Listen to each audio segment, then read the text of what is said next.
Tara, samahan niyo ako. Meron tayong pupuntahang event at naimbitahan tayo ng isang tropa dating kong trabaho sa Shopee na si Jay Leonor. Kailangan raw nila ng tao at isa tayo sa napili. Magiging na tayo for today's video. Kaya samahan niyo ako sa gagawin natin ngayong araw. Tagal-tagal na rin ako hindi nakapag-cater. Ngayon lang uli. At tara, puntaan na natin. Makakasamahan natin. Let's go! At nandito na ako sa Marulas.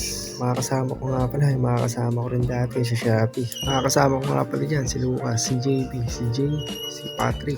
At nagpagas muna kami bago kami bumiyahe. Dahil malayo-layo rin ang aming venue sa Taguig, BGC.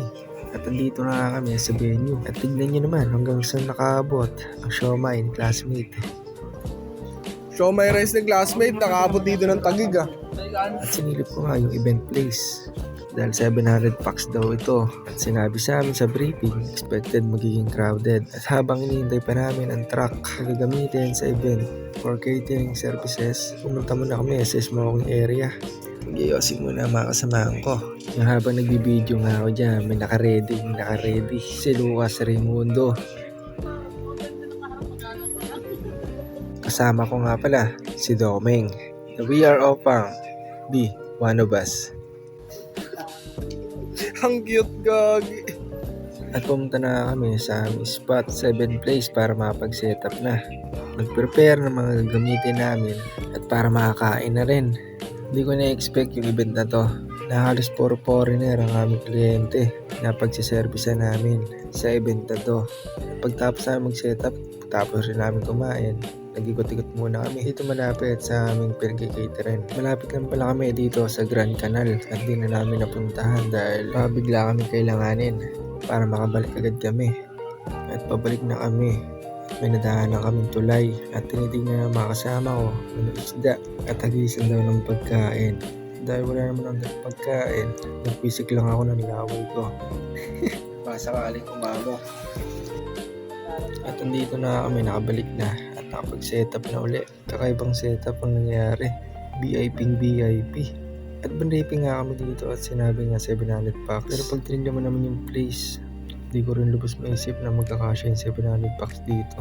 At binababa na nga yung mga gagamitin namin dito sa pag-setup at nagtutulungan na kami. At pumunta ako sa guest restroom para mag-CR lang sana pero ang ganda ng CR eh. Kaya ito, video muna. Nung walang pantay, nakapasok ako dyan. Bawal pala pumasok dyan kasi pang guest lang siya. At bumalik na nga kami para mag-setup ulit. Kasama ko ulit dyan si Domeng. B, one of us. Tara, iikot ko kayo.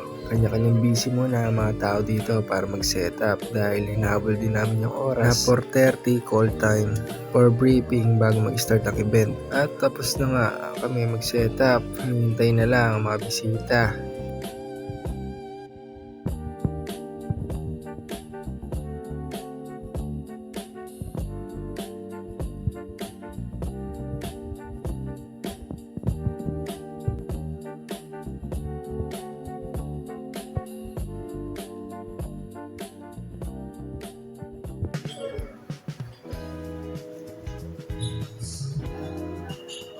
At dumating na rin ang mga pagkain, 10 lechon at iba pang pagkain.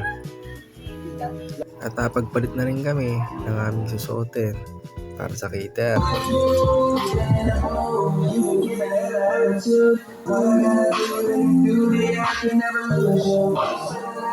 Naka-ready na rin ang sound system para sa event. Siyempre, bago magsimula ang event, ay kailangan kaming gawin para maging successful ang event na to. At dumating na yung best namin na gagamitin namin sa event. At ito na nga, may mga bisita na at simula na ang event. Waiter tayo ngayon for this video. Magsaserve tayo ng mga drinks sa mga bisita.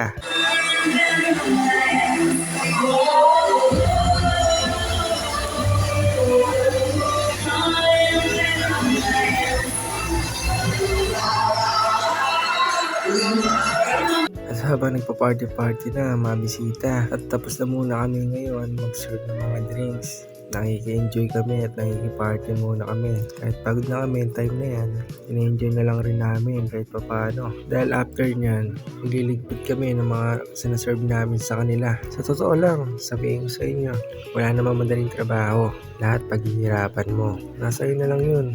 Kung paano mo enjoy yung buhay na kahit mahirap, isipin mo na lang.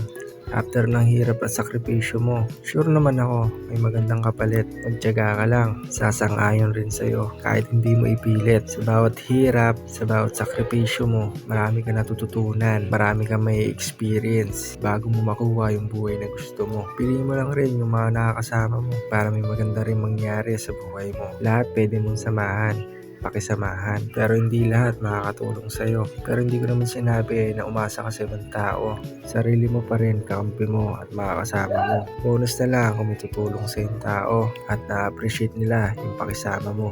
Kaya salamat sa mga tunay at nakikitaan nyo ako ng halaga. Sobrang na-appreciate ko yun. Salamat. So paano? Hanggang dito na lang tayo. Hanggang sa muli. Paalam.